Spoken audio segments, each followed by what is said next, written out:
സ്നേഹനിധികളായ ആത്മാന്വേഷകരെ, സൂഫി സാധകരെ, മഅനവിയുടെ തുടർച്ചയായ സംസാരങ്ങളിൽ ഇന്നലെ നമ്മൾ പറഞ്ഞു വെച്ചത്, ആ മനുഷ്യൻ തിരിച്ചറിയുകയാണ്, ആ മനുഷ്യനെ ഇവർ മനഃപൂർവ്വം കൊണ്ടുവന്ന് രോഗിയാക്കി ഇല്ലാതാക്കുകയാണെന്നറിയുമ്പോൾ ഉണ്ടാകുന്ന ആ വേദനയിൽ കണ്ണുകളിൽ നിന്ന് നദി പോലെ രക്തമൊഴുകുകയും തിരിച്ചറിയുകയും ചെയ്യുകയാണ്. ഇതായിരുന്നു ഇവരുടെ ഉദ്ദേശ്യമെന്ന്. എന്നെ കൊണ്ടുവന്നപ്പോൾ അതിനാ പ്രതാപവും പ്രഭുത്വവും നൽകിയപ്പോൾ അതിൻ്റെ പിറകിൽ ഒളിച്ചിരുന്ന താല്പര്യങ്ങൾ ഇതായിരുന്നു, തന്നെ കുരുതി കൊടുക്കുകയായിരുന്നു എന്ന അറിവിൽ പറയുകയാണ്. ഞാൻ സ്വയം ചെയ്തതല്ല, ആ മയിലിൻ്റെ പീലി തന്നെയാണ് മയിലിനെ ശത്രുവാക്കുന്നത്. എത്രയോ രാജാക്കന്മാർ അവരുടെ പ്രതാപം തന്നെ അവരെ കൊല ചെയ്യാൻ കാരണമായിട്ടുണ്ട് എന്ന് പറയുന്നതിൻ്റെ തുടർച്ചയാണ് ഇന്ന് പറയാനുള്ളത്. അതിൻ്റെ ഭാഗമായി നമ്മൾ ഇന്നലെ പറഞ്ഞു, അതിൻ്റെ ആധ്യാത്മതലം, ബാഹ്യതയിൽ അഭിരമിക്കുന്നവരെക്കുറിച്ച്, ബാഹ്യസ്നേഹത്തിൽ ബാഹ്യപ്രണയങ്ങളിൽ കുടുങ്ങുന്നവരുടെ ആ ദുരവസ്ഥ, അതിൻ്റെ ദുരിതം പിടിച്ച അന്ത്യത്തെക്കുറിച്ച് എല്ലാമാണ് ഇന്നലെ നമ്മൾ പറഞ്ഞത്. അതിൻ്റെ തുടർച്ചയായിട്ട് ഇന്ന് അതിൻ്റെ അവസാന ഭാഗത്തിലേക്ക്, ആ കഥയുടെ ആ കഥാഭാഗത്തിൻ്റെ അവസാനത്തിലേക്ക് കടക്കുകയാണ്. ഇന്ന് ഡേ 61, 9/5, 209, 210, 211, 212, 213, 214, 2092, 214 വരെയുള്ള ഈരടികളാണ് ഇന്ന് നമ്മൾ പറയാൻ ശ്രമിക്കുന്നത്. അതിൻ്റെ ഫാരിസി വരികൾ ആദ്യം നമുക്ക് വായിക്കാം. ഗുഫ്ത് മൻ ആൻ ആഹുവം കസ്നാഫെമൻ റെഖ്ത് ഈൻ സയ്യാദ് ഖൂനെ സ്വാഫെമൻ ഏ മൻ ആൻ റുബാഹ് സഹറാ കസ് കമീൻ സർ ബുരീദൻ ദശ് ബറായെ പൂസ്തീൻ ए मन आन पीली के सखमे पीलबान रेख्त खूनम अज बराए उस्तखान आन के कुश्तस्तम पिए मादून मन मीरादंद के नखुस्बद खून मन बरमनस्त इमरूज़ो फरदा बरवियास्त खून चून मन कस जुनीन ज़ाया किस आत के आस्त गर्च दीवार उफ कुनद सायहे दिराज बाज गर्दद सूय ഊൻ അൻ സായ ബാസ്. ഇത്രയുമാണ് ഈരടികൾ. ഇതിൽ പറയുകയാണ്, ഇതിൻ്റെ ഒരു ആത്മകഥമാണ്. ഈ ഘട്ടത്തിൽ ആ സ്വർണ്ണപ്പണിക്കാരൻ ആ സമയത്ത് ചെയ്യുന്ന ആത്മകഥമാണ് ഇതിൻ്റെ ബാഹ്യമായ കഥാതന്തുവിൻ്റെ ഭാഗത്ത്. കവി ആത്മകഥം പോലെ ചില പൊരുളുകളെ പറയുകയാണ്. ഗുഫ്ത്, ആ മനുഷ്യൻ സ്വയം ഉപമിക്കുകയാണ് ആ മനുഷ്യൻ്റെ അവസ്ഥയെക്കുറിച്ച്. ആ രീതിയിലാണ് കവി ഈ ഭാഗങ്ങൾ പറയുന്നത്. ഗുഫ്ത് മൻ ആൻ ആഹുവം, ഞാനൊരു കസ്തൂരിമാനിനെ പോലെയാണ്. കസ്നാഫെ മൻ, എൻ്റെ നാഭിയിലെ കസ്തൂരി, നാഭിയിൽ കസ്തൂരിയുള്ള ഒരു കസ്തൂരിമാനാണ് ഞാൻ. റീഹത്ത് ഈൻ സയ്യാദ് ഖൂനെ സ്വാഫെമൻ, റീഹത്ത് രക്തം ചിന്തുന്നു, ഈന് സൊയ്യാദ് ഈ വേട്ടക്കാർ രക്തം ചിന്തിയിരിക്കുന്നു. ഖൂനെ സ്വാഫെമൻ, എൻ്റെ ശുദ്ധരക്തം അവർ ചിന്തിയിരിക്കുന്നത് എന്തിനു വേണ്ടിയാണ്? എൻ്റെ നാഭിയിലെ കസ്തൂരി കണ്ടിട്ടാണ്. ആ കസ്തൂരി തന്നെയാണ് കസ്തൂരിമാനന് ദുരന്തമായത്. അതുപോലെയാണ്, അത്തരത്തിലുള്ളൊരവസ്ഥയിലാണ് ഞാൻ ഇന്ന്. പിന്നെ മറ്റൊരു ഉപമ പറയാണ്. ഏയ് മൻ ആൻ റുബാഹ് സുഹറാ കസ് കമീൻ, മരുഭൂമിയിലുള്ള ഒരു കുറുനരിയെ പോലെയാണ് ഞാൻ. കസ് കമീൻ, അതിൻ്റെ ഒളിയിടങ്ങളിൽ, മരുഭൂമിയിലെ ഒളിയിടങ്ങളിൽ പതുങ്ങിയിരിക്കുന്ന ഒരു കുറുനരിയെ പോലെയാണ്. സർ ബുരീദൻ ദശ് ബറായെ പൂസ്തീൻ, അതിൻ്റെ മൃദുചർമ്മത്തിന് വേണ്ടി അതിൻ്റെ കഴുത്ത് ഛേദിച്ചിരിക്കുകയാണ്. അതിൻ്റെ തൊലി തന്നെയാണ്, ആ കുറുനരിയുടെ തൊലി തന്നെയാണ് അതിന് ഭീഷണിയായത്, അതിന് ദുരന്തമായത്. അതുപോലെയാണ് ഞാൻ. പിന്നെ പറയാണ്, ഏ മൻ ആൻ പീലി കെ സഖം പീൽബാൻ, ആനപ്പാപ്പാൻ്റെ പ്രഹരം കൊണ്ട്, അല്ലെങ്കിൽ ആനയെ പിടിക്കുന്ന ആളുകൾ പ്രഹരം കൊണ്ട് എന്ത് ചെയ്തിട്ടുണ്ട്? ഈ ആനയെ കൊല ചെയ്തിട്ടുണ്ട്. ആനയെ കൊല ചെയ്തിരിക്കുകയാണ്. എന്തിനു വേണ്ടിയാണ്? റിഹത്ത് ഹൂനം, എൻ്റെ രക്തം ചിന്തിയിരിക്കുന്നു. ആൻ ബറായെ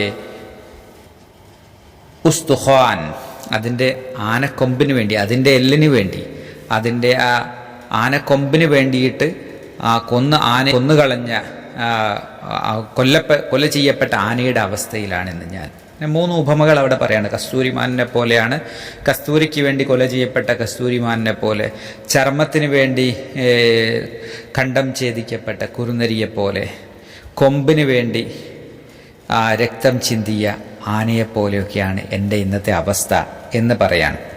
പിന്നെ പറയാണ് ഇതിൻ്റെ ഒരു അവസ്ഥ, അതിൻ്റെ ഒരു ഫിലോസഫി കൂടി പറയാണ് കൊല്ലുന്നവൻ്റെ വിധിയെക്കുറിച്ച്.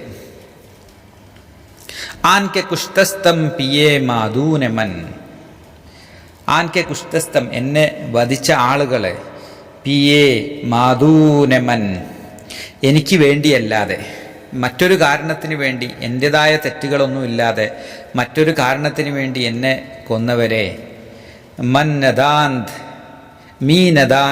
മീനദാനത്ത്, അവർക്കറിയില്ല, അല്ലെങ്കിൽ അദ്ദേഹത്തിന് അറിയില്ല, കെ നഹുസ്ബദ് ഹുനമൻ, എൻ്റെ രക്തം ഉറങ്ങുകയില്ലെന്ന്, എൻ്റെ രക്തം അതിന് പകരം ചോദിക്കാതിരിക്കുകയില്ല എന്നത് അവർക്കറിയില്ലല്ലോ എന്നൊരു ആ കഥയുടെ ഭാഗത്തു നിന്നുള്ളൊരു ഫിലോസഫി പറയാണ്.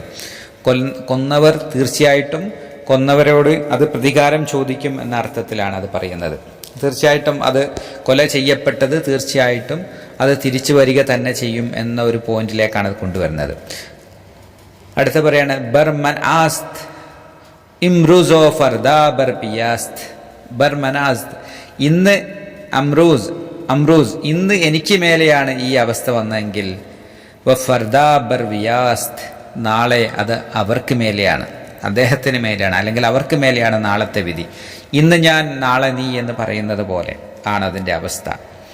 ഖൂൻ ചൂൻ മൻകസ് ചുനീൻ സായക് ആസ്ത്, എന്നെപ്പോലുള്ള ഒരാളുടെ രക്തം, ഒരു വ്യക്തിയുടെ രക്തം, ചുനീൻ ഇപ്രകാരം സായക് യാസ്ത്, എങ്ങനെയാണ് പാഴായി പോവുക? എന്നെപ്പോലെ ഒരാളെ ഇങ്ങനെ ചെയ്തിട്ടുണ്ടെങ്കിൽ ആ രക്തം ഒരിക്കലും പാഴായി പോവുകയില്ല, അത് തീർച്ചയായിട്ടും തിരിച്ചടിക്കുക തന്നെ ചെയ്യും, പല രീതിയിൽ, ഒരു കാലത്ത്, പല അവസ്ഥയിൽ എന്നാണ് അവിടെ സൂചിപ്പിക്കുന്നത്. ഗർച്ച ദീവാർ ഉഫ് കുനദ് സായഹേ ദിറാസ്, അതിനുശേഷം വലിയൊരു പോയിന്റിലേക്കാണ് കൊണ്ടുവരുന്നത്. ഗർച്ച ദീവാർ, ചുമരിൽ ആണെങ്കിലും, ഉഫ് കുനദ് സായഹേ ദിറാസ്, ഈ ചുമരിൻ്റെ നിഴല് നീണ്ട് വരുന്നതാണെങ്കിലും, ആ ചുമര് അതിൻ്റെ സമയങ്ങളിൽ അതിൻ്റെ നിഴല് നീണ്ട് വരും. ബാസ് ഗർദദ് സൂയ ഉ അൻസായ ബാസ്, എന്നാൽ പിന്നെയും വീണ്ടും ഗർദദ് സൂയ, അതിൻ്റെ നേരെ തന്നെയാവും, ഗർദദ് സൂയ അതിൻ്റെ നേരെ തന്നെ ആവും, ആൻ സായഹെ ബാസ്, അത് അതിലേക്ക് തന്നെ, ആ നിഴല് ആ ചുമരിലേക്ക് തന്നെ ചുരുങ്ങിയിട്ടുണ്ടാവും അതിൻ്റെ സമയം കഴിയുമ്പോൾ. ചില സമയങ്ങളിൽ അതിൻ്റെ നിഴല് നീണ്ടു വരുമെങ്കിലും അതിൻ്റെ സമയം കഴിയുമ്പോൾ അത് അതിലേക്ക് തന്നെ ചുരുങ്ങുക തന്നെ ചെയ്യും എന്നതാണ്. ഇത്രയുമാണ് ഈ കാവ്യ ഭാഗത്തിൻ്റെ ബാഹ്യ അർത്ഥം. അതിൻ്റെ ഭാഷാന്തരമൊന്ന് വായിക്കാം. ആ മനുഷ്യൻ ഇങ്ങനെ ആത്മഗതം ചെയ്തു. നാഭിയിൽ കസ്തൂരിയുള്ള ഒരു കസ്തൂരിമാനാണ് ഞാൻ. അതിനാൽ വേട്ടക്കാർ വന്നെൻ്റെ ശുദ്ധരക്തം ചിന്തുന്നു. മൃഗവേടൻ വേട്ടയാടിപ്പിടിക്കുന്ന മരുഭൂവിയിലെ ഒരു കുറുനരിയാണ് ഞാൻ. എൻ്റെ മൃദുചർമ്മത്തിന് വേണ്ടി അവരെൻ്റെ ശിരസ് ഛേദിച്ചിരിക്കുന്നു. തലയ്ക്ക് പ്രഹരമേറ്റ് വീണുപോയ ഒരു ഗജവീരനാണ് ഞാൻ. ആനക്കൊമ്പിനു വേണ്ടി അവരെൻ്റെ ജീവനെടുക്കുന്നു, അവരെൻ്റെ രക്തം ചിന്തുന്നു. ചെയ്യാത്ത തെറ്റിന്, എൻ്റേതല്ലാത്ത കാരണത്താൽ അവരെന്നെ ഇല്ലാതാക്കിയതാണ്. എൻ്റെ രക്തം വെറുതെയാവില്ലെന്ന് അവർക്കറിയില്ലേ? ഇന്നെൻ്റെ മേലെയെങ്കിൽ നാളെ അവരുടെ മേലെയാണ്. ഇന്ന് ഞാൻ, നാളെ നീ. എന്നെപ്പോലുള്ള ഒരാളുടെ രക്തം എങ്ങനെ പാഴാവാൻ?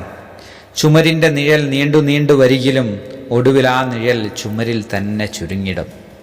അത് ചുമരിൽ തന്നെ ചുരുങ്ങിടും. ആ ചുമര് മാത്രമേ ബാക്കിയുണ്ടാവുള്ളൂ. നിഴല് വന്ന് അതിലേക്ക് തന്നെ പോവുക തന്നെ ചെയ്യും. ഇതെല്ലാം നിഴലുകളാണ്. ഇതാണ് ഇതിൻ്റെ ആധ്യാത്മിക തലത്തിലേക്ക് കൊണ്ടുപോകുന്നത്. ഈ ഇല്ലാതാകുന്നതെല്ലാം നിഴലുകളാണ്. ആദ്യത്തിൽ ഇല്ലാതാക്കുന്ന നിഴലുകളും പിന്നീട് എന്താവും, മറ്റൊരു നിഴൽ വന്ന് അതിനെയും ഇല്ലാതാക്കും. ഓരോന്നോരോന്നായിട്ട് ഇല്ലാതാവാനുള്ളതാണ്. ഈ നിഴലുകളുടെ ഒരു കണ്ണിയാണ് ഈ ലോകത്തുള്ളത്. അപ്പോൾ ഒന്നൊന്നിനെ ഇല്ലാതാക്കേണ്ടതുണ്ട്. അത് ഇല്ലാതാക്കി നമ്മൾ ഈ കാലത്ത് പറയുന്നത് ബ്രേക്ക് ദ ചെയിൻ എന്ന് പറയുന്നത് പോലെ ഓരോ കണ്ണിയെയും ബ്രേക്ക് ചെയ്ത് അതെല്ലാം അതാത് സമയത്ത് രാവിലെയുള്ള നിഴലിൻ്റെ നീളമല്ല ഉച്ചയ്ക്ക് ഉണ്ടാവുക, അതല്ല വൈകുന്നേരം ഉണ്ടാവുക, അതല്ല അതിന് ശേഷം ഉണ്ടാവുക. അതിങ്ങനെ നീണ്ടു വന്ന നിഴലുകൾ അതാത് അടുത്ത സമയം ആ നിഴലിനെ പിന്നെയും ചുരുക്കും. അങ്ങനെ ചുരുങ്ങി നിഴല് ബാക്കിയാകാത്ത വിധം എന്താണോ ഉണ്ടായിരുന്നത് അത് മാത്രമേ ബാക്കിയാവുള്ളൂ. അതിൻ്റെ ഇടയിൽ ഓരോ നിഴലുകളും ഇല്ലാതെ ആ സമയത്തെ കുറ്റപ്പെടുത്തും. നീ വന്നപ്പോഴാണ് ഞാൻ ഇല്ലാതായത്, നിന്റെ അവസ്ഥ കണ്ടോ. ആ നിഴലിൻ്റെ ബാക്കി ഭാഗം അതിനെയും കുറ്റപ്പെടുത്തും. ഇതാണ് ഇവിടെ പറയുന്നത്. ഈ സ്വർണ്ണപ്പണിക്കാരൻ്റെ ആ മനുഷ്യൻ്റെ വിലപനത്തിൽ അടങ്ങിയിരിക്കുന്നതാണ്. അതാണ് എന്നെ ഇന്ന് ഇല്ലാതാക്കിയത് ആരാണോ അവരും ഇല്ലാതാകാനുള്ളതാണ്. ഈ രക്തമെല്ലാം ഒന്നും വെറുതെ ആവില്ല. ഇത് ഇല്ലാതാക്കിയിട്ടുണ്ടെങ്കിൽ അടുത്ത ആളും ഇല്ലാതാ. പരമമായ ഏതൊന്നാണോ വേണ്ടത് അതല്ലാത്തതെല്ലാം ഇല്ലാതാവുക തന്നെ ചെയ്യും. ഓരോ നിഴലുകളും ഒഴിഞ്ഞൊഴിഞ്ഞു പോയി പൊരുൾ മാത്രമേ ബാക്കിയാവുകയുള്ളൂ എന്ന ആധ്യാത്മിക രഹസ്യത്തെയാണ് ഈ കഥാതന്തുവിലൂടെ, കഥയുടെ പൊരുളിലൂടെ, കഥയുടെ അകമേ നിക്ഷേപിക്കപ്പെട്ട നിധികുംഭത്തിലൂടെ ഇങ്ങനെ ബോധ്യപ്പെടുത്തുന്നത്. സാമാന്യ വായനയിൽ നമുക്ക് ഈ പൊരുളിനെ കിട്ടുക എന്നത് വളരെ പ്രയാസമാണ്. ആദ്യത്തിൽ പറഞ്ഞൊരു കസ്തൂരിമാനിൻ്റെ ഉപമ. കസ്തൂരിമാൻ വളരെ പ്രധാനമാണ് സൂഫി ധാരയിൽ, ആധ്യാത്മ ചിന്തയിൽ വളരെ ആഴത്തിൽ പറയപ്പെടുന്ന ഒന്നാണ്. കാരണം കസ്തൂരിമാനെ അറിയില്ല ഈ കസ്തൂരിയുടെ ഗന്ധം എവിടെ നിന്നാണ് വരുന്നത്. അത് അന്വേഷിച്ച് കസ്തൂരിമാൻ പോവുകയും ഒടുവിൽ തന്നിൽ തന്നെയാണെന്ന് അറിയുകയും ചെയ്യുന്നു എന്ന് പറയുന്ന ഒരു സിംബോളിക് എക്സ്പ്രഷൻ ഉണ്ട് കസ്തൂരിമാൻ വലിയൊരു പ്രതീകമാണ്, ആധ്യാത്മിക അന്വേഷിയുടെ പ്രതീകമാണ്.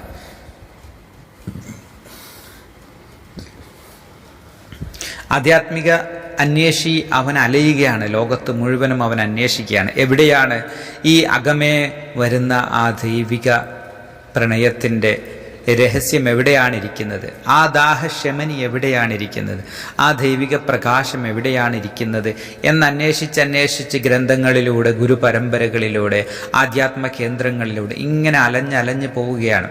അത് ആത്മാന്വേഷിയുടെ ഒരു വിധിയാണ്, ഒരു നിയോഗമാണ് അന്വേഷണം. അങ്ങനെ ചുറ്റി അന്വേഷിച്ചാണ് ഒടുവിൽ അവൻ അറിയുന്നത് തന്നിൽ തന്നെയാണ് അതിരിക്കുന്നത്. ആ കസ്തൂരി ഇരിക്കുന്നത് മറ്റെവിടെയുമല്ല, തന്നിൽ തന്നെയാണെന്നറിയുന്നതിൻ്റെ പ്രതീകമാണ് ഈ കസ്തൂരിമാൻ. ആ കസ്തൂരിമാൻ ഇവിടെ പറയുന്നത് കസ്തൂരിമാൻ്റെ കസ്തൂരി തന്നെയാണ് കസ്തൂരിമാനെ ഇല്ലാതാക്കുന്നത്. അതുപോലെ തന്നെയാണ് ആത്മാന്വേഷിയും അവനിലുള്ള ആ ആത്മാന്വേഷണത്തിൻ്റെ അവനിലുള്ള ആ പ്രണയ വാഞ്ചയില്ലേ, അവൻ്റെ അകമേയിരിക്കുന്ന ആ അന്വേഷണ വാഞ്ചയില്ലേ, അവൻ്റെ അകമേയിരിക്കുന്ന ആധ്യാത്മ രഹസ്യമില്ലേ, അത് തന്നെയാണ് അവൻ്റെ നഫ്സുകളെ മുഴുവൻ ഇല്ലാതാക്കുന്നത്. അവൻ്റെ നഫ്സുകൾ ഓരോന്നോരോന്നായിട്ട് ഇല്ലാതാക്കപ്പെടേണ്ടതാണ്. അവൻ്റെ കാമനകൾ, അവൻ്റെ ദേഹേച്ഛകൾ എല്ലാം ഇല്ലാതാകേണ്ടതാണ്. എല്ലാ നിഴലുകളും ഒഴിഞ്ഞു പോകേണ്ടതാണ്, ഓരോന്നോരോന്നായി മുറിക്കപ്പെടേണ്ടതാണ്. അവിടെയാണ് സൂഫികൾ മൂത്തു ഖബ്ല അൻ തമൂത്തു എന്ന് പറയുന്നത്. മരണത്തിന് മുമ്പേ മരിക്കുവീൻ. അത് ഓരോന്നോരോന്നായിട്ട് പോകേണ്ടതാണ്. അതിൽ രണ്ടാമത് പറഞ്ഞ ആ കുറുനരിയുടെ അതിൻ്റെ ദേഹതലത്തിൽ അതിലെന്താണോ ഇരിക്കുന്നത് അതും അങ്ങനെ തന്നെയാണ്. ദേഹതലത്തിനെ, അതിൻ്റെ ചർമ്മത്തെ, അതിൻ്റെ തൊലിയെ, അതാണ് എന്താണോ ഏതൊന്നിലാണോ ഏറ്റവും മഹത്വമെന്ന് ഘോഷിക്കപ്പെടുന്നത് അത് തന്നെയാണ് അതിൻ്റെ വിധി നിർണയിക്കുന്നത്. ആനക്കൊമ്പ് ആനയെ നിർണയിക്കുന്നു, ആനയുടെ വിധിയെ നിർണയിക്കുന്നു. ഏറ്റവും മഹത്വമായിട്ട് ആ ഐവറി എന്ന് പറയുന്ന അത്രയും അമൂല്യമായത് എന്ന് നമ്മൾ ബാഹ്യമായിട്ട് കാണുന്നത് എന്താണോ ആ അമൂല്യതകളെല്ലാം യഥാർത്ഥത്തിൽ അതിൻ്റെ വിധി നിർണയം തന്നെയാണ്. അത് വലിയൊരു പൊരുളിലേക്ക്, വിഷയത്തിലേക്ക് കൊണ്ടുപോവുകയാണ്. ഇവിടെ പറഞ്ഞ അതിൻ്റെ സുയ്യാദ്, വേട്ടക്കാരൻ, ഹൂൻ സ്വാഫ്, അതിൻ്റെ ശുദ്ധരക്തത്തെക്കുറിച്ച് പറയുന്നുണ്ട്. ആ കസ്തൂരിമാൻ അതിൻ്റെ ശുദ്ധരക്തം ചിന്തുന്നു. കാരണം അത് അങ്ങനെയാണ് അതിൻ്റെ നിയോഗം. ഈ ഗസല്ലെ എന്നാണ് സാധാരണ അതിനെ എഴുതുന്നത്, ഇംഗ്ലീഷിൽ പറയുന്നത്. ഗസൽ എന്നത് അതിൻ്റെ ഒരു പൊരുൾ കൂടി അതിലുണ്ട് എന്ന് പറയാറുണ്ട്. ഗസൽ എന്നത് ഒരു ഗസലിൽ ഉണ്ടാകുന്ന ഒരു വിഷാദത്തിൻ്റെ, ഒരു വിരഹത്തിൻ്റെ, ഒരു അന്വേഷണത്തിൻ്റെ ഒരു ഗാനധാരയാണ് യഥാർത്ഥത്തിൽ ഗസലുകൾ. ആ ഗസലുകൾ ഒരു കസ്തൂരിമാനിൻ്റെ ഒരു വിലപനം അതിൽ അടങ്ങിയിട്ടുണ്ട്. അതുകൊണ്ടാണ് ഇത്തരം ആത്മാന്വേഷണധുരയുള്ള ഹൃദയത്തിൽ ഇങ്ങനെ അന്വേഷിക്കുന്ന ആളുകൾക്കെല്ലാം ഗസലുകൾ വളരെ ഇഷ്ടപ്പെടുന്നതിന് കാരണത അതിൻ്റെ ഉള്ളിലെവിടെയോ ഒരു അന്വേഷണത്തിൻ്റെ ഈ ഗസലയുടെ ഈ കസ്തൂരിമാനിൻ്റെ ഒരു തേടലുണ്ട്. അതുകൊണ്ടാണ് അതിൻ്റെ രാഗധാരയിൽ, അതിൻ്റെ ഒരു മൗനത്തിൽ, അതിൻ്റെ അകമേയിരിക്കുന്ന ഒരു വിഷാദ മധുരത്തിൽ അത് അടങ്ങിയിട്ടുണ്ട്. അതുകൊണ്ടാണ് അതിനോട് ഇത്ര ഇഷ്ടമെന്ന് ചിലർ പറയാറുണ്ട്. അതിലൊരു പൊരുളുണ്ട് ആ പറയുന്നതിൽ. അപ്പോൾ അതിൻ്റെ കൂടെ പറഞ്ഞതാണ്. അപ്പോൾ ഇതിൻ്റെ എല്ലാം നിയോഗം അങ്ങനെയാണ്. വേട്ടക്കാർ ഓരോരോ ഇടങ്ങളിൽ വന്നിട്ട് അതിനെ ഇല്ലാതാക്കും. ഇവിടെ ഗുരു ചെയ്തിരിക്കുന്നതും അതാണ്. ഈ പദാർത്ഥ തലത്തിലിരിക്കുന്ന ആ സ്വർണ്ണപ്പണിക്കാരൻ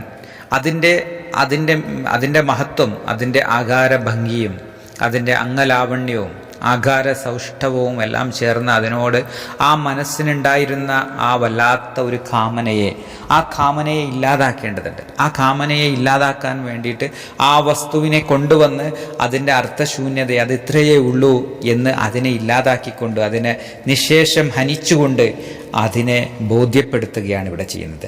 അങ്ങനെ ബോധ്യപ്പെടുമ്പോഴും ആ പദാർത്ഥം അതിൽ പറയാണ്, എന്നെ ഇങ്ങനെ ഇല്ലാതാക്കുന്ന അടുത്ത നിയോഗം എന്താണ്? അടുത്ത നിയോഗം നീ തന്നെയാണ്. അടുത്തത് ആ മനസ്സും ഇല്ലാതാക്കേണ്ടതാണ്. ആ കണ്ണിയിൽ പരമമായ പൊരുൾ എവിടെയാണോ ഒടുങ്ങുന്നത്, എത്തിച്ചേരുന്നത്, ആ ചുമരിൻ്റെ പൂർണ്ണത, ബാക്കിയെല്ലാം നിഴലുകളാണ്. അത് നീണ്ട് എത്തുന്നതിൻ്റെ ഒരു അറ്റമാണ് ഈ പദാർത്ഥം എന്ന് പറഞ്ഞാൽ അവിടെയും ഇല്ലാതാകേണ്ടതാണ്. എല്ലാം ഇല്ലാതാകേണ്ടതാണ്. ഏതൊന്നാണോ ഇങ്ങനെ നിഴലായി നീണ്ടു വരുന്നത് അതെല്ലാം ഇല്ലാതാകേണ്ടതാണ്. എല്ലാ സർവ്വ നിഴലുകളും ചുമരിൽ ചുരുങ്ങിടേണ്ടതാണ് എന്ന് തന്നെയാണ് ഈ തലത്തിൽ ഗുരു നമ്മെ ഓർമ്മപ്പെടുത്തുന്നത്. ഇതിനോട് ചേർത്ത് നമ്മൾ ഇന്നലെ വരെ പറഞ്ഞത് ആ പദാർത്ഥത്തെ ഇല്ലാതാക്കുന്ന ഒരു തലത്തെയായിരുന്നു. പദാർത്ഥം യഥാർത്ഥത്തിൽ ഇന്നലെ അതിൻ്റെ കുറച്ച് സൂചനകൾ പറഞ്ഞു. പദാർത്ഥം ഇല്ലാതാകേണ്ടതാണ്. എവിടെ നിന്നാണ് ഇല്ലാതാകേണ്ടതാണ്? അത് മനസ്സിൽ നിന്നാണ് ഇല്ലാതാകേണ്ടത്. പദാർത്ഥം ഇല്ലാതാവുക എന്നത് അതിനോടുള്ള അറ്റാച്ച്മെൻ്റാണ്, അതിനോടുള്ള നമ്മുടെ ആശാപാശമാണ്. അതിൽ കുടുങ്ങിക്കിടക്കുന്ന മനസ്സിൻ്റെ ആ നഫ്സുൻ അമ്മാറയുടെ ആ നഫ്സിൻ്റെ താല്പര്യങ്ങളാണ്, കാമനകളാണ്. അവിടെയാണ് മുറിക്കപ്പെടേണ്ടത്. അത് മുറിക്കപ്പെടാൻ വേണ്ടിയാണ് വസ്തുവിൻ്റെ യഥയെ ഗുരു ഇവിടെ ബോധ്യപ്പെടുത്തുന്നത്. ഇതിനെക്കുറിച്ച് പറയാൻ പറ്റിയ മനോഹരമായൊരു കഥ ഈ പോയിന്റിലേക്ക്, ഈ കഥാതന്തുവിനെ നമ്മുടെ ഹൃദയത്തിൽ ബോധ്യപ്പെടുത്തുന്ന മനോഹരമായൊരു കഥ യോഗവാസിഷ്ഠത്തിൽ പറയുന്നുണ്ട്. യോഗവാസിഷ്ഠത്തിൽ വസിഷ്ഠ മുനി ശ്രീരാമന് പറഞ്ഞു കൊടുക്കുന്ന ഒരു രാജാവിൻ്റെ കഥയാണ്. ആ രാജാവിൻ്റെ പേര് ശിഖിധ്വജൻ എന്നാണ്. അദ്ദേഹത്തിൻ്റെ ഭാര്യ ചൂഡാലയും അദ്ദേഹവും തമ്മിലുള്ള ഒരു ബന്ധത്തിൽ, ഈ ചൂഡാല എന്ന ഭാര്യ വളരെ ബോധപ്രാപ്തയായ ഒരു സ്ത്രീയായിരുന്നു. അവർ ജീവിതത്തെ മുഴുവൻ ഇതുപോലെ എല്ലാം ഒഴിഞ്ഞ് അതിൻ്റെ പൂർണ്ണതയിൽ അനുഭവിച്ചു കൊണ്ടിരിക്കുന്ന അവസ്ഥയിൽ അവരുടെ പ്രസാദം, അവരുടെ മുഖ കാന്തി ഇങ്ങനെ വർദ്ധിച്ചു കൊണ്ടേയിരിക്കുകയും ജീവിതത്തെ അതിൻ്റെ പൂർണ്ണതയിൽ അവർ സമീപിക്കുകയും ചെയ്യുമ്പോൾ രാജാവായിരിക്കുന്ന ശിഖിധ്വജന് അത് ഉൾക്കൊള്ളാൻ കഴിഞ്ഞില്ല. അദ്ദേഹത്തിനും അങ്ങനെ ആകണം. എങ്ങനെയാണ് ഇതാവുക എന്ന് അദ്ദേഹത്തിന് അറിയില്ല. അദ്ദേഹം രാജകീയമായ പ്രൗഢിയിൽ എല്ലാത്തിനും മേലെ എല്ലാ വൈജ്ഞാനിക വഴികളും അദ്ദേഹത്തിലുണ്ടായിട്ടും എല്ലാ ശക്തിയും എല്ലാ പ്രതാപവും ഉണ്ടായിട്ടും അദ്ദേഹത്തിന് മാത്രം അതുപോലെ പറ്റുന്നില്ല. ചൂഡാലയെപ്പോലെ, ഭാര്യയെപ്പോലെ അത്രയും ആ അവധാനതയിൽ, അതിൻ്റെ പൂർണ്ണതയിൽ, അതിൻ്റെ ആനന്ദാവസ്ഥയിൽ ജീവിക്കാൻ കഴിയുന്നില്ല. അങ്ങനെ എല്ലാം ഉപേക്ഷിക്കാൻ തീരുമാനിക്കുകയാണ്. അദ്ദേഹത്തിൻ്റെ കൊട്ടാരത്തെ ഉപേക്ഷിച്ചു, രാജപദവികൾ ഉപേക്ഷിച്ചു, എല്ലാം ഉപേക്ഷിച്ച് അദ്ദേഹത്തിൻ്റെ കാട്ടുവഴികളിൽ അകത്തെ ആശ്രമ കേന്ദ്രത്തിൽ അവിടെ തപസ്സിനായിരുന്നു. ഉടനെ തന്നെ ചൂഡാല ഭരണം ഏറ്റെടുക്കുകയും രാജ്യഭരണം അതിമനോഹരമായി ആധ്യാത്മികമായ ഈ ഔന്നത്യത്തിൽ ഈ പ്രഭയിലിരിക്കുന്ന അവർ അത്ര മനോഹരമായി അത് രാജ്യഭരണത്തെയും അവർ കൊണ്ടുപോയി. എല്ലാം വളരെ അവധാനതയിൽ ആനന്ദപൂർവ്വം അവർക്ക് കൊണ്ടുപോകാൻ കഴിയുമായിരുന്നു. കാരണം അവരത് പ്രാപിച്ചിരുന്നു എന്നാണ് വസിഷ്ഠൻ പറയുന്നത്. അങ്ങനെ ഇദ്ദേഹം 18 വർഷത്തോളം കാട്ടിനകമേ തപസ്സിലും ഉപേക്ഷയിലും വിരക്തിയിലും പരിത്യാഗത്തിലും എല്ലാ ജപമന്ത്രങ്ങളിലും ഒരുപാട് വഴികളിലൂടെ അദ്ദേഹം തേടി. പക്ഷേ അദ്ദേഹത്തിന് ഈ ബോധപ്രാപ്തി ഒരിക്കലും കൈവന്നില്ല. അദ്ദേഹത്തിന് ആ ആനന്ദമയമായ അവസ്ഥയിലേക്ക് എത്താൻ പറ്റിയില്ല. ഒടുവിൽ അദ്ദേഹം അവിടെ നിന്ന് തീ കൂട്ടി അതിൽ ചാടി മരിക്കാൻ തീരുമാനിക്കുകയാണ്. ഈ ശരീരമാണ് എല്ലാത്തിനും തടസ്സമായിരിക്കുന്നത്. ഈ ഇന്ദ്രിയങ്ങളാണ്, ഈ സർപ്പം പോലെ ചുറ്റി വരിഞ്ഞിരിക്കുന്ന ശരീരത്തെ ചുറ്റി വരിഞ്ഞിരിക്കുന്ന ഈ ഇന്ദ്രിയ കാമനകളാണ്, ഇന്ദ്രിയങ്ങളാണ് ഏറ്റവും വലിയ ശാപമായിട്ടിരിക്കുന്നത്, എൻ്റെ വഴി മുടക്കിയിരിക്കുന്നത്. അതുകൊണ്ട് ഈ ശരീരം കൂടി ഉപേക്ഷിച്ച് കളയാമെന്ന് അദ്ദേഹം തീരുമാനിക്കുകയാണ്. ഈ വിവരമറിഞ്ഞ ചൂടാല വേഷം മാറി വരികയാണ്. കുംഭൻ എന്നൊരു ബ്രഹ്മചാരിയുടെ വേഷത്തിൽ അവിടെ വന്നെത്തുന്നു. അവിടെ വന്നെത്തി അതിലേക്ക് നടന്നു പോകുന്ന ശിഖിധ്വജനെ വിളിച്ചു ചോദിക്കും, നിങ്ങൾ എന്താണ് കാണിക്കുന്നത്? അപ്പം അദ്ദേഹം പറയാണ്, ഇത്രയും കാലം ഞാൻ തപസ്സിരുന്നിട്ടും എല്ലാം ഉപേക്ഷിച്ചിട്ടും എൻ്റെ രാജപദവിയെ ഉപേക്ഷിച്ചു, അധികാരത്തെ ഉപേക്ഷിച്ചു, പ്രതാപത്തെ ഉപേക്ഷിച്ചു, മക്കളെ ഉപേക്ഷിച്ചു, ഭാര്യയെ ഉപേക്ഷിച്ചു, എല്ലാം കൈവിട്ട് ഞാൻ ഇത്രമേൽ തപസ് അനുഷ്ഠിച്ചിട്ടും എനിക്ക് പറ്റുന്നില്ല, എനിക്ക് എത്താൻ പറ്റുന്നില്ല. എൻ്റെ ശരീരമായിരിക്കും എൻ്റെ തടസ്സമായിട്ടിരിക്കുന്നത്. ഈ ഇന്ദ്രിയങ്ങൾ കൂടിയിരിക്കുന്ന ഈ ഇതിനെ കൂടി ഞാൻ ഉപേക്ഷിക്കാൻ പോവാണ്, പിന്നൊന്നും എനിക്ക് ഉപേക്ഷിക്കാനില്ലല്ലോ എന്ന് പറഞ്ഞപ്പോൾ അവിടുന്ന് ആ കുംഭൻ എന്ന ബ്രഹ്മചാരിയുടെ വേഷത്തിൽ വന്ന ചൂടാല പറഞ്ഞു കൊടുക്കുകയാണ്, നിങ്ങൾ എന്താണ് ഉപേക്ഷിച്ചത്? നിങ്ങൾ ഉപേക്ഷിച്ചതെല്ലാം നിങ്ങളുടേതാണോ? ഈ അധികാരം നിങ്ങളുടേതാണോ? ഇത് നിങ്ങളുടെ പരമ്പരയായിട്ട് മറ്റാരുടേതോ ആയിരുന്നു. നിങ്ങൾ ജനിക്കുന്നതിന് മുമ്പ്, നിങ്ങൾക്ക് കൈവരുന്നതിന് മുമ്പ് അത് കിട്ടിയതാണ്. ഈ കൊട്ടാരം നിങ്ങളുടേതാണോ? ഇതും വേറെ ആരുടേതോ ആയിരുന്നു, നാളെ വേറെ ആരുടെയോ ആകാനുള്ളതാണ്. ഭാര്യ നിങ്ങളുടേതായിരുന്നു, അതും മറ്റൊന്നായിരുന്നു, ഒരു സ്ത്രീ ആയിരുന്നു, നിങ്ങളിലേക്ക് വന്നതാണ്. നിങ്ങൾ ഇല്ലാതാകുമ്പോഴും അത് അവിടെ ഉണ്ടാവും, അല്ലെങ്കിൽ അത് അതിൻ്റെ വഴിയേ പോകും. മക്കൾ അത് നിങ്ങളുടെ. എന്താണ് നിങ്ങളുടേതായിട്ട് നിങ്ങൾ ഉപേക്ഷിച്ചത്? എന്താണ് നിങ്ങളുടേതായിട്ടുള്ളത്? നിങ്ങളുടേതല്ലാത്ത ഒന്നിനെ എങ്ങനെയാണ് നിങ്ങൾക്ക് ഉപേക്ഷിക്കാൻ സാധിക്കുക? നിങ്ങൾ എന്തിനെ ഉപേക്ഷിച്ചു എന്നാണ് നിങ്ങൾ പറയുന്നത് എന്ന് ആ ചൂടാല അവിടെ ചോദ്യം ചെയ്യുകയാണ്. ഈ സ്ഥലത്ത് അദ്ദേഹം പെട്ടെന്നൊന്ന് നിന്നുപോയി. ശരിയാണല്ലോ, ഇതൊന്നും എനിക്ക് ഉപേക്ഷിക്കാനുള്ളതല്ല, ഇതൊന്നും അല്ലല്ലോ വിഷയം, ഞാൻ എവിടെയാണ്? അപ്പോൾ അദ്ദേഹം ഒടുവിൽ പറയാണ്, ഇപ്പോൾ ഈ വനമായിരിക്കും, ഈ വനവും ഈ കാട്ടാറുകളും ഈ പൊയ്കയും ഈ ആശ്രമവും ഒക്കെയാണോ എൻ്റെത്? ഇതാണോ ഇനി ഞാൻ ഉപേക്ഷിക്കാൻ ബാക്കിയുള്ളത്? കാരണം അദ്ദേഹത്തിൻ്റെ രാജ്യത്തിൽപ്പെട്ട വനത്തിൽ തന്നെയാണ് അദ്ദേഹം തപസ് അനുഷ്ഠിക്കുന്നത്. അപ്പോൾ അദ്ദേഹം വിചാരിച്ചു, അതാണ് ഇത് നിങ്ങളുടേതാണോ? ഇതിൽ എന്താണുള്ളത്? ഇതും മറ്റെന്തോ ആയിരുന്നു, ഇത് കാലം മുതലേ ഇവിടെ ഉള്ളതാണ്. ഇതൊന്നും നിങ്ങളുടേത്, നിങ്ങൾക്ക് ഉപേക്ഷിക്കാനൊന്നുമില്ല. അപ്പോൾ അവസാനം അദ്ദേഹം പറയാണ്, എന്നാൽ ഈ ശരീരം കൂടിയല്ലേ ഉള്ളത്, ഈ ശരീരത്തെ ഞാനിതിലേക്ക് സമർപ്പിക്കുക, അതിനുവേണ്ടിയാണ് ഞാൻ കാത്തിരുന്നത്, ഞാൻ ആ അഗ്നിയിലേക്ക് ഇരിക്കാൻ പോവുകയാണ്. അപ്പോൾ ചോദിച്ചു, ഈ ശരീരം നിങ്ങളുടേതാണോ? ഇതും നിങ്ങൾക്ക് അവകാശപ്പെട്ടതല്ല. നിങ്ങൾക്ക് ഈ ബോധമുണ്ടാകുന്നതിന് മുമ്പ്, മനസ്സ് രൂപപ്പെടുന്നതിന് മുമ്പ് ഈ ശരീരം ജന്മം കൊണ്ടിട്ടുണ്ട്, ഇതും നിങ്ങളുടേതല്ല. ഒടുവിൽ ചൂടാല പറഞ്ഞു കൊടുക്കുകയാണ്, നിങ്ങളുടേതായിട്ടുള്ളത്, നിങ്ങളുടേതാണ് എന്ന് നിങ്ങൾക്ക് തോന്നുന്ന ഈ മനസ്സുണ്ടല്ലോ, ഈ നഫ്സുണ്ടല്ലോ, ഈ നഫ്സിനെയാണ്, അത് മാത്രമാണ് നിങ്ങളുടേതായിട്ട് നിങ്ങൾക്ക് ഉപേക്ഷിക്കാനായിട്ട് ബാക്കിയുള്ളത്. ബാക്കിയൊന്നും നിങ്ങളുടേതല്ല, നിങ്ങൾ ഉപേക്ഷിക്കേണ്ടതുമല്ല. അതിനോടുള്ള നിങ്ങളുടെ നഫ്സിൻ്റെ ഈ കാമന, നിങ്ങളുടെ മനസ്സിൻ്റെ ഈ കാമന മാത്രമാണ് ഉപേക്ഷിക്കാനുള്ളത് എന്ന് ബോധ്യപ്പെടുത്തുന്ന ഒരു ഭാഗം അതിൽ വസിഷ്ഠ മുനി അതിമനോഹരമായി പറയുന്നുണ്ട്. ഇത് തന്നെയാണ് ഈ ഭാഗത്ത് ശരിക്കും, അതായത് ഈ പദാർത്ഥത്തെ ഉപേക്ഷിക്കുക, പദാർത്ഥത്തെ ഇല്ലാതാക്കുക, അതിനെ നിഹനിക്കുക എന്ന് പറയുന്നത് ഈ മനസ്സിൻ്റെ കാമനയാണ് ഇല്ലാതാക്കുന്നത്. അതിനു വേണ്ടിയാണ്, അല്ലാതെ പദാർത്ഥത്തെ ഇല്ലാതാക്കാൻ വേണ്ടിയല്ല. പദാർത്ഥത്തെ ഇല്ലാതാക്കുന്നത് കൊണ്ടോ ശരീരത്തെ ഹനിക്കുന്നത് കൊണ്ട് ഒരു കാര്യവുമില്ല. അവിടെയല്ല വിഷയമിരിക്കുന്നത് ഈ മനസ്സകമയാണ്, ഈ നഫ്സിലാണ് വിഷയമിരിക്കുന്നത്, ആ അമ്മാറത്തിലാണ് വിഷയമിരിക്കുന്നത്, അതിൻ്റെ കാമനകളിലാണ് വിഷയമിരിക്കുന്നത്, അതിൻ്റെ ആശാപാശത്തിലാണ് കാര്യമിരിക്കുന്നത്. അവിടെയാണ് അതിനെ മുക്തമാക്കേണ്ടത്. അതിനാണ് ഗുരുപ്രകാശം വന്നെത്തുന്നത്. ആ ഗുരുപ്രകാശം ആദ്യം അതിനെ ബോധ്യപ്പെടുത്താൻ വേണ്ടി, ആ നിശൂന്യതയെ ബോധ്യപ്പെടുത്താൻ വേണ്ടിയാണ് അതിനെ മുറിച്ചു കളഞ്ഞത്. എന്നാൽ ആ മുറിച്ചു കളഞ്ഞ അതിൻ്റെ രക്തം വെറുതെ ആവില്ല. കാരണം അടുത്തതായിട്ട് ഈ മനസ്സും ഇല്ലാതാകേണ്ടതാണ്. ആ മുറിക്കപ്പെട്ട ഏതൊന്നാണോ അതിലേക്ക് വന്നത് അതില്ലാതാകേണ്ടതാണ്. അതിൻ്റെ അടുത്ത വഴികളും ഇല്ലാതാകേണ്ടതാണ്, അടുത്ത ഘട്ടങ്ങളും ഇല്ലാതാവേണ്ടതാണ്. മുമ്പ് നമ്മൾ പറഞ്ഞു, ഗുരുവിനെ കൊല്ലുക എന്ന് ബുദ്ധൻ പറഞ്ഞ സ്ഥലം, കിൽ ദ മാസ്റ്റർ അല്ലെങ്കിൽ കിൽ ദ ബുദ്ധ. എവിടെയാണോ നിന്റെ വഴിത്താരയിൽ ബുദ്ധൻ ബാക്കിയായാൽ ആ ബുദ്ധനെയും കൊന്നുകളയുക എന്ന് പറയും. അതെല്ലാം ഇല്ലാതാകേണ്ടതാണ്. അത് ആധ്യാത്മിക ഘട്ടത്തിൻ്റെ പല വഴിത്താരകളുടെ അകമേ ബോധ്യപ്പെടുത്തുന്നതാണ് ഗുരുവഴികൾ. ഇങ്ങനെയാണ്. കാരണം ഇതൊന്നും പ്രത്യക്ഷമായിട്ടല്ല, ഇത് അന്വേഷികളായ ആളുകളിലേക്ക് ബോധ്യപ്പെടുത്താനുള്ളതാണ്.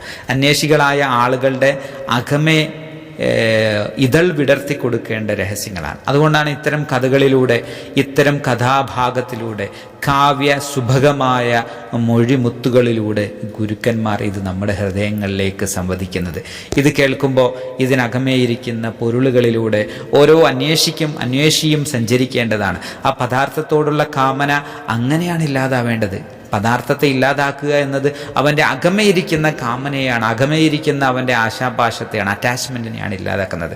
അതിൻ്റെ ഓരോ അറ്റാച്ച്മെൻറ്റുകളും, ഓരോ കണ്ണികളും, ഓരോ നിഴലുകളും ഇങ്ങനെ ഒഴിഞ്ഞൊഴിഞ്ഞു പോയി അവസാനം പരമമായിട്ട് എന്താണോ അവശേഷിക്കുന്നത് അത് മാത്രമാണ് അവശേഷിക്കുന്നത്, അത് മാത്രമാണ് ബാക്കിയാകുന്നത് എന്ന ബോധ്യത്തിലേക്ക് അവനെ കൊണ്ടുപോവുകയാണ്.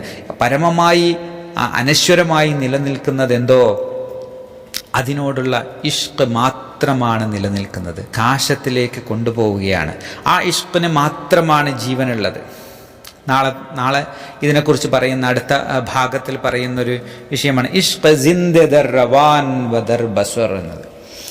ആ ഇഷ്ക് മാത്രമാണ് ജീവനുള്ളത്. ആ ജീവസ്സുറ്റ ഇഷ്ക് എന്ന് പറഞ്ഞത് ആ പരമമായതിനോടുള്ള ഇഷ്കാണ്. ബാക്കിയെല്ലാം നിഴലുകളാണ്, മായയാണ്, മിഥ്യയാണ്, ഇല്ലാതാവേണ്ടതാണ്, എല്ലാം ഒഴിഞ്ഞു പോകേണ്ടതാണ്. അതെല്ലാം ക്രമാനുഗതമായി, അതിൻ്റെ സമയബന്ധിതമായി അത് ഒഴിഞ്ഞൊഴിഞ്ഞു പോകുന്നു. ആ അനശ്വരതയുമായുള്ള ഇഷ്ക് മാത്രം നിലനിൽക്കുന്നു. ബാക്കിയെല്ലാം താൽക്കാലികമായ ചില ഇല്യൂഷൻസ് മാത്രമാണ്, ചില ഭ്രമങ്ങൾ മാത്രമാണ്, ചില മിഥ്യാഭ്രമങ്ങൾ മാത്രമാണ് എന്ന് ബോധ്യപ്പെടുത്തുകയാണ് ഈ കഥയുടെ അകമേയുള്ള മൊഴികളിലൂടെ ഗുരു ചെയ്തത്. ആ വഴികളിലൂടെ ഗുരു നമ്മെ നിഴലുകളെ ഒഴിച്ചൊഴിച്ച് നമ്മെ ആ വഴിയിലൂടെ നമ്മെ മുന്നോട്ട് നയിക്കുകയും ചെയ്യുന്നു. സസ്നേഹം.